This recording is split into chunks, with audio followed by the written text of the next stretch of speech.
Hello all, and welcome to our school improvement meeting for March 2019. Thank you for being so flexible. We originally had our meeting scheduled in January, and I realized when it came time to start planning that, we really didn't have any data to share with you, and I do have some data. Our PALS data is back, which is what we use to measure the progress that we've made in the area of print awareness. And we do have a lot of our math data back. I probably won't be sharing that with you because I still have 2 centers that need to report that out to me, but I can certainly send it on once I get it so that you can see the progress that we've made. But for today's meeting, what I'd like to do, and this is more of an informational meeting, which is why I thought a Zoom video would be a more of a helpful way to share that information so that you can watch this when it's convenient for you. I'm going to talk a little bit about Graduation Plus because obviously that is the district's initiative, and our strategic plan is in direct line with that to help address that initiative at the district level. I'm going to share the SIC report to the community, and what that is it's the report that we do on an annual basis, and we share with the community how we did in meeting our goals. Now keep in mind, this report is designed to report how we did in meeting our goals that we had last school year. So we're actually going to see our goals from our previous strategic plan in that, but you're going to see how we did. And some of them are really quite impressive, especially when you look at them over a 5-year period of where we started and where we ended up. I will also share with you that our school renewal plan, which is the strategic plan, has to be submitted by the end of the month to the state with some updates as far as where we are with the goals that we set for ourselves for this school year. Most of the information that I have to submit is going to say to be determined because we don't have our end of the year PALS data or math assessment data or self-regulation checklist data and that kind of stuff yet. But that's what I'm submitting to them to let them know that we have that and that's coming. But either way, we need to submit this on an annual basis. I'm going to review our goal progress of where we are so far, what progress we've made, the things that we've done to address those goals, and I'll share all that with you today. We've done quite a bit already this school year. It's kind of impressive when you put it all together. And then I'll talk next steps because our next meeting is in May. It's the very end of May. It will be a face-to-face meeting because we will have our end of the year data and we'll be able to actually look and see how did we do in year 1 of our strategic plan in achieving the goals that we had set for ourselves. So the first thing I want to show you is and remind you of is the Greenville County Schools. The vision for the Greenville County Schools is that students are inspired, supported, and prepared for their next opportunities in life, education, and employment. And we know the next opportunities for our children is 5K. So we're working obviously very hard to prepare them to be successful in 5K. We want them to be inspired and have a love of learning, and we want to support them so that they can work on those areas that maybe quite aren't where they need to be for them to be successful. We want to support them through that process so that they can be successful when they get there. So our vision is to support and inspire the development of young children in partnership with families as we prepare them for their future. And I think our self-regulation goal is really important, and I specifically think about that whenever I look at our vision statement because I think that the partnership with families is so important when it comes to that particular area. So we've done a lot this year, and I'm excited to share with you some of the things that we've done and we've seen. And they were some things that happened as a result of some action steps that you all created last May that you wanted us to focus on. And we've seen some real benefits in this partnership with families area that I'm not sure that we were really anticipating were going to happen, but it's actually been quite beautiful to watch. So I'm looking forward to sharing that with you. The mission statement for the school district is to build college and career-ready graduates by connecting students to engaging classes, meaningful experiences that cultivate world-class knowledge and skills while developing character, leadership, and citizenship. And you know, the primary focus here is this college and career ready is what you see, but we actually are laying the foundation for them to be college and career ready. That print awareness is the foundation for literacy development. Magnitude of numbers or number sense is the foundation for math understanding. And self-regulation behaviors are the foundation for those what in the workplace we call soft skills. But I really wouldn't call them soft skills because it makes them sound like they're not too important. And I think that we all know that you really cannot be successful at work or in life or in relationships without those soft skills. So we're spending a lot of time on working on developing those self-regulation skills in our children to help lay that foundation.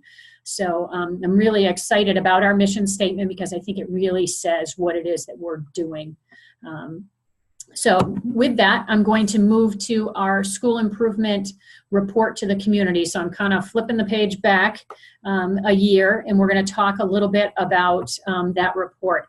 I'm actually going to flip to a different PowerPoint because for some reason it does not want to format properly in the PowerPoint I have.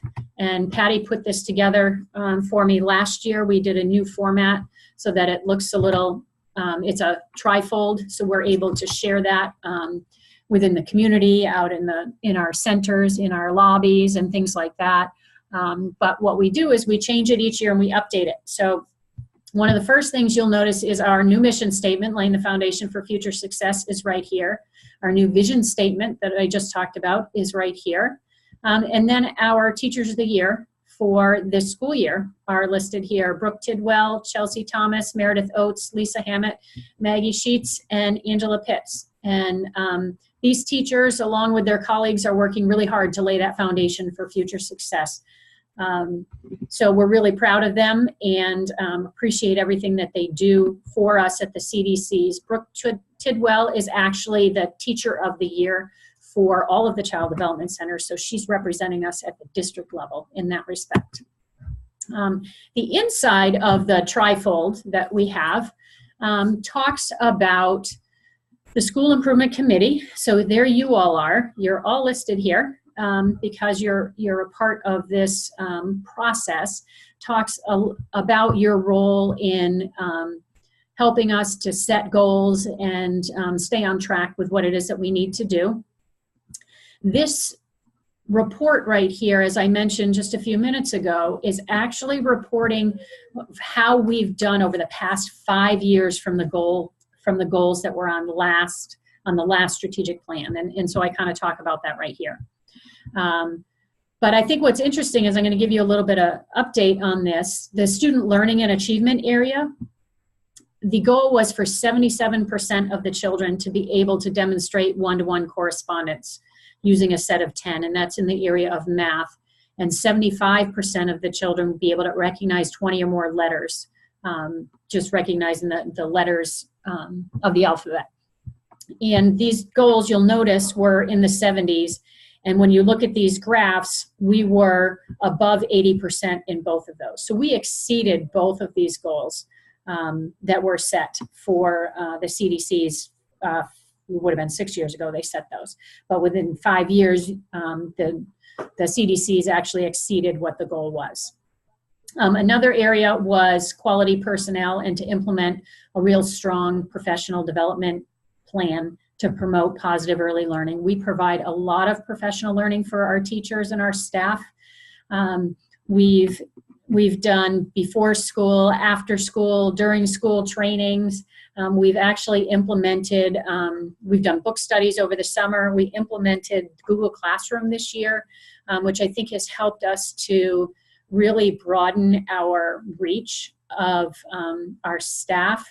So for example, or actually in October, we had Casey Miles, our literacy specialist. She did a Zoom just like this, and she did a training on shared reading and interactive read aloud that specifically targets goal 1 in our new plan about print awareness. And the teachers, she posted it in the Google Classroom, and the teachers were asked to watch that video over a week's time span. So they were able to watch that when it was convenient for them. So rather than after school, when some people are tired and they're not focusing as well, or they're concerned about whether their child got on the bus or they didn't get on the bus or things like that, they were able to choose when they wanted to watch that. So by doing that, we allow them to choose when they want to learn that, and then their engagement and their focus is going to be much better than if everybody has to do it at the same time, and they still get the same information. It's consistent over all 6 centers. So we've started to use that much more, and it seems to be working for us, and we'll continue to do that based on the feedback we're receiving. In the area of school environment, there were 3 areas we were looking at. Family involvement, participation in 3 or more events, and the goal was 75%, and we were actually over 80% in that area by the end of 5 years. The annual attendance rate stayed consistent right at about 91%. That seems to be just where we are. Whatever we've tried to do to increase that attendance rate hasn't made that much of an impact. I think part of that is this is often the first exposure that a lot of children have to large groups of other children, and so there's germs going back and forth. And 4K also is not mandatory, so requiring them to come to school is really not something that we're able to do. But the area down here of increase the percentage of teachers who feel safe at school, the goal was to go from 96.9% to 98%, and last year we were actually at 100%. So we're really proud of that progress and change for that particular area. I mean, it wasn't bad before, but it's even better now. So I actually want to, let's see, I want to share back to my other screen, and it's not letting me share. There we go. I want to go back to my other PowerPoint so that you can see. You can see that in this PowerPoint, that report to the community is not quite as nicely formatted, but it looks like the other one, trust me.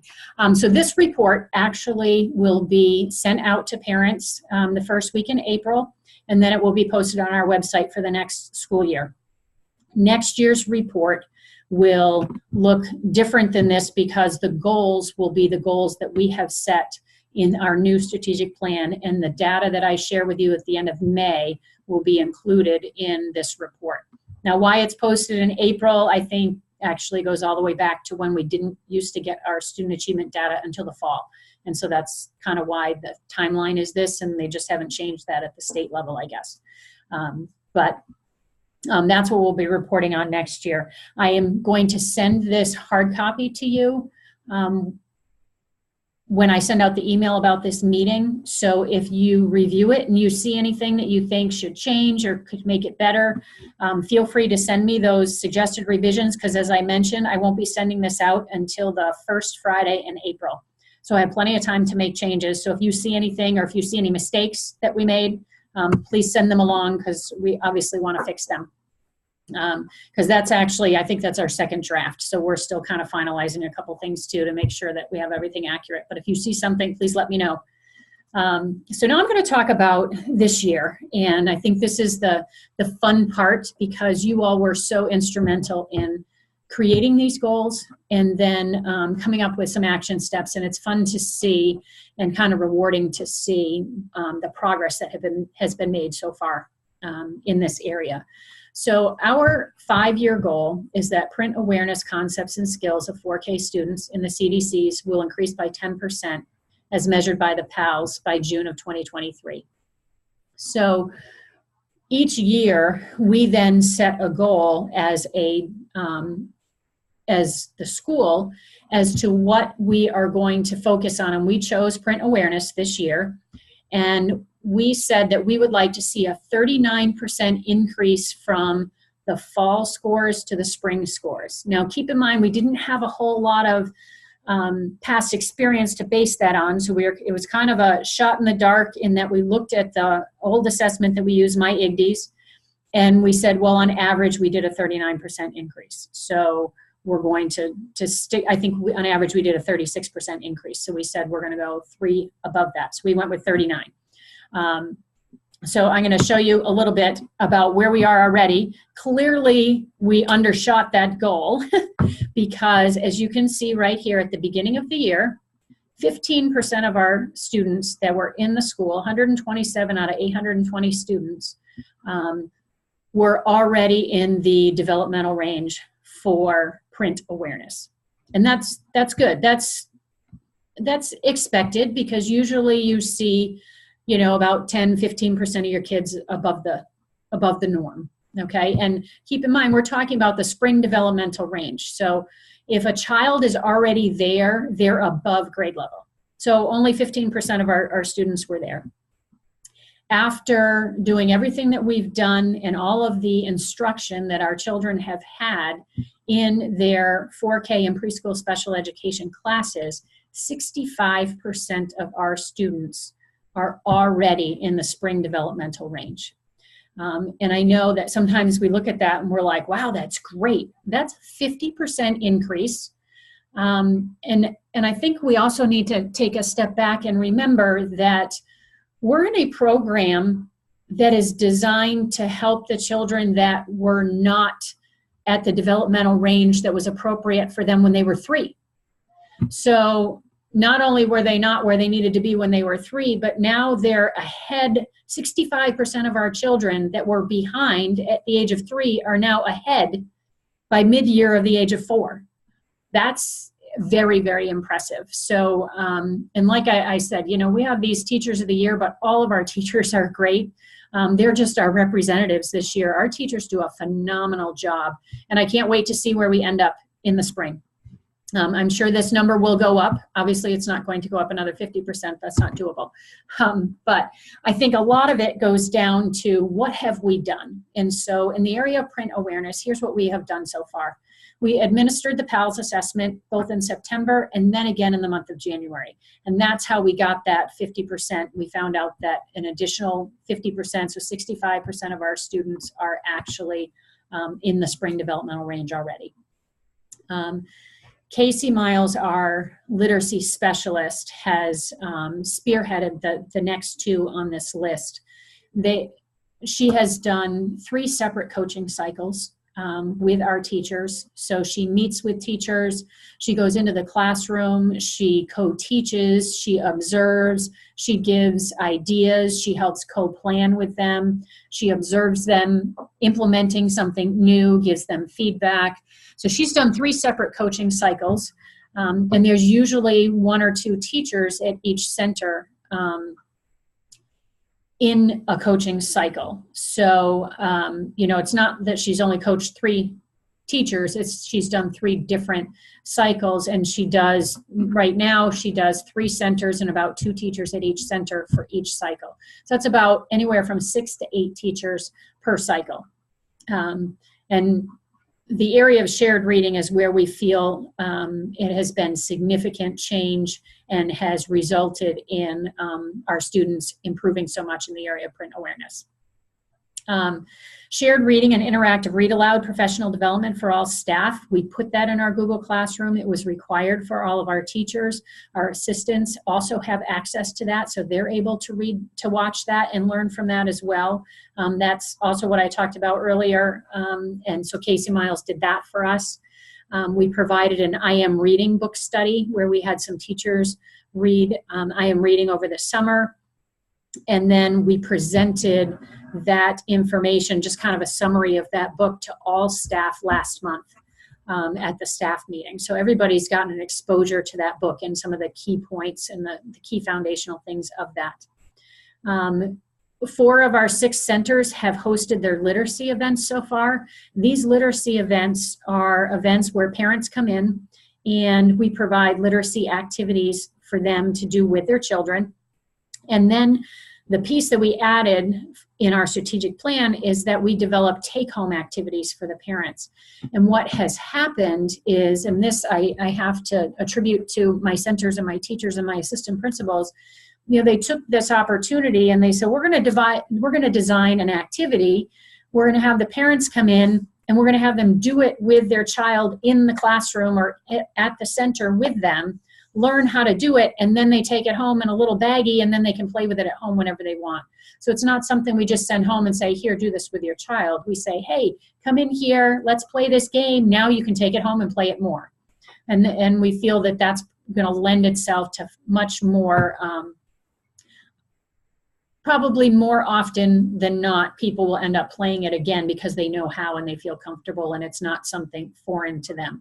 It's something that they're familiar with. So we've really liked that. We've seen a lot of parents really take on to that. Some of our centers have also done their math event as well already, and they saw their numbers increase significantly because we had all of those that came the first time and then some more. So that's great.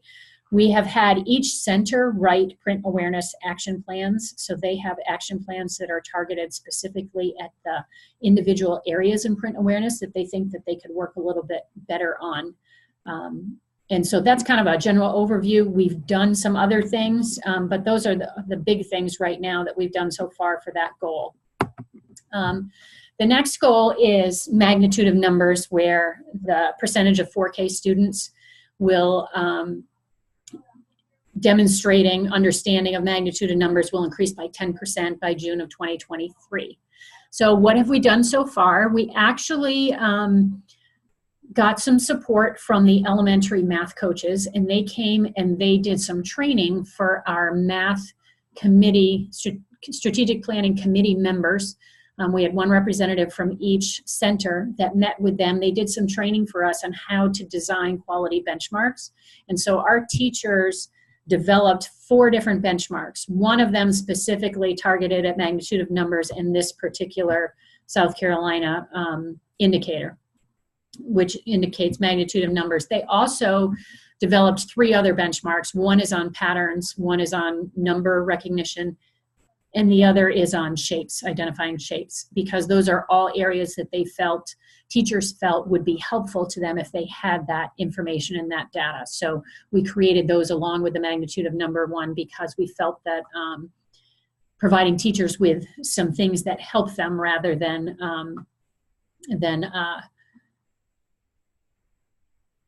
just putting another assessment on their plate was one of the best ways to do that. So what have we done so far? We've created those math benchmarks. We have videos that I had some teachers actually show how to implement those benchmarks in a small group, so that they don't have to stop instruction. They don't have to not teach for an entire week to be able to administer these benchmarks.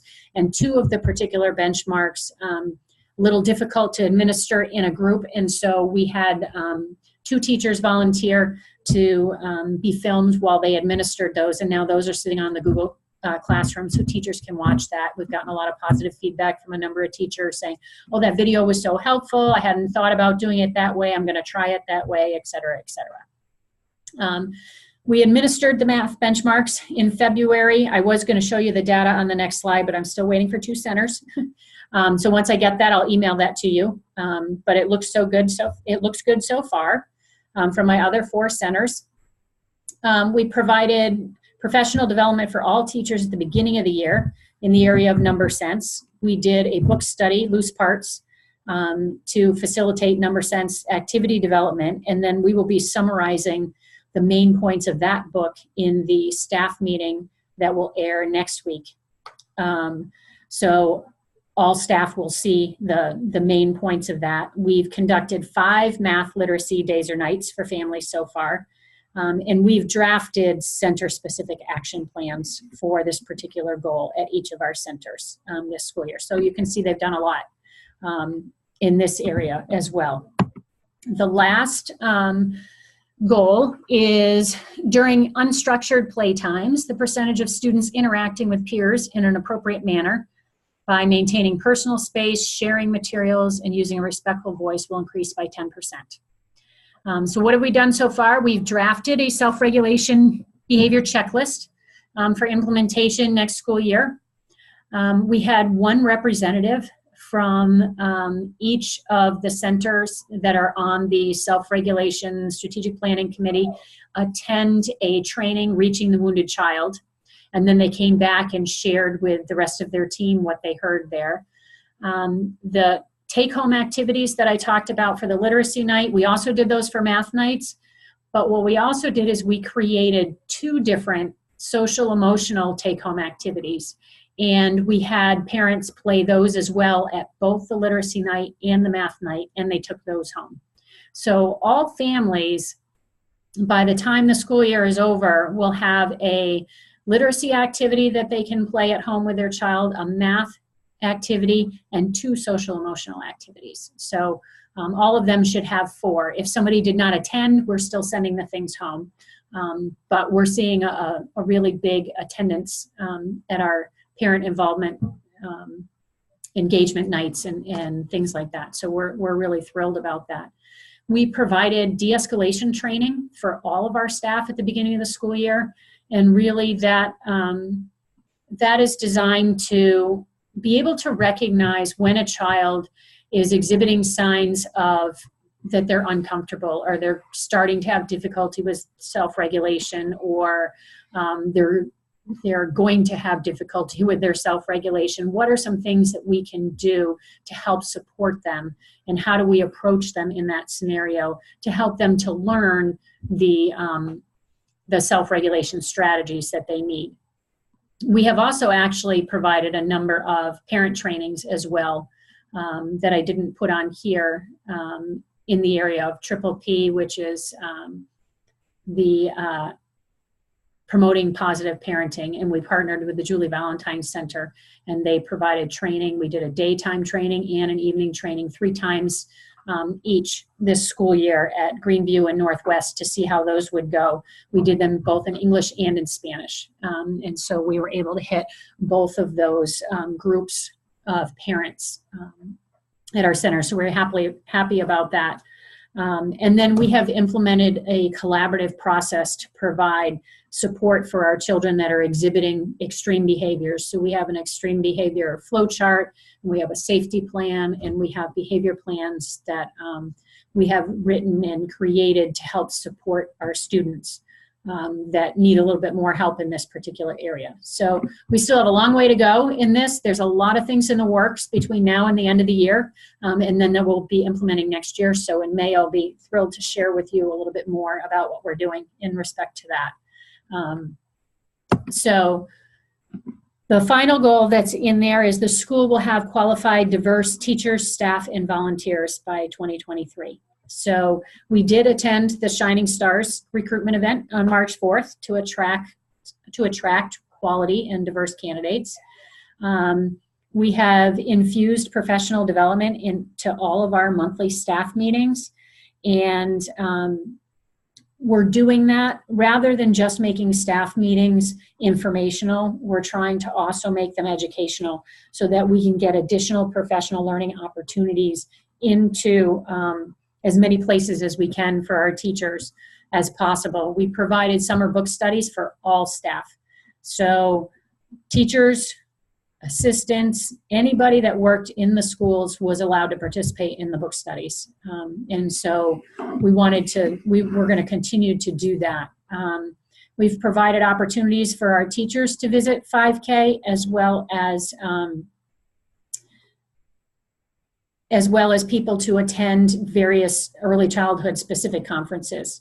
And then these literacy and math events, although, because we talked about this last year when we talked about, sometimes we don't have a whole lot of control over what candidates apply to our positions, so we might not be able to find diverse teachers and staff, but we have diversity right here within our community, and part of that is parents. And so part of our motivation for these literacy and math events where parents become active participants with their children is a way for them to see their parents, to see men, to see women, to see people of all different races being engaged in learning activities. And so I really think that these to provide those role models for the children. And so I'm pretty excited about that. And that's the piece that I think when we created these literacy and math events, I think we kind of knew that was going to happen, but it's much bigger and richer than what I had anticipated. Maybe some of you had anticipated it was going to be like that, but I was pleasantly surprised. So I'm thrilled about those and can't wait to see how we can continue to improve on those and build on those. So I'm going to wrap this up with next steps.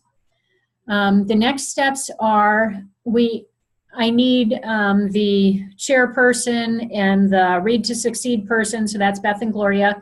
We have to sign the updated strategic plan, and I had mentioned that all I had to do was fill in on the chart that our data is to be determined, but I still have to submit that, and then we have to re-sign the front page. So I will have them do that in the next week or two, because we have to submit that by the end of the month. I will be posting the school improvement report to the community. That is due in the month of April, and I'll be submitting that or posting that, sending that out by the first Friday in April. So if you have any feedback on that and think of any ways that we should change or modify it, please let me know. And then we will have a face-to-face meeting at Greenview on May 29th at 3 o'clock. And this is the same time that's been scheduled all year, so you're not changing anything. This is what we had. We'll talk about our goal progress for right now, the additional things that we've done since I just reported all of these things. We will have our final PALS data and hopefully our final math data to be able to share, so we can see some of that. We'll talk about how we may want to look for not next year, but the following school year. Maybe some adjustments to our goals because we may have achieved them already. Or we may decide to stick with what we have, and that's fine. And we'll look at proposed new action steps. Are there, now that we've accomplished so many things the first year, what other suggestions or things do we have that we think we should implement or try the following year to help us reach our goals and our areas of focus. So with that being said, all I need you to do is to watch this video, which clearly, if you're hearing me say that, you've already done that. So thank you very much. I appreciate it. Send me any suggested revisions to the School Improvement Committee report to the community if you have any. And 3, send me any questions or comments or concerns that you have at any time. If you have ideas, be sure to send those my way. They may not be specific to the strategic plan. For example, Mamie sent me something about Live Well Greenville, and now we are active participants in Live Well Greenville. I can't seem to say that today.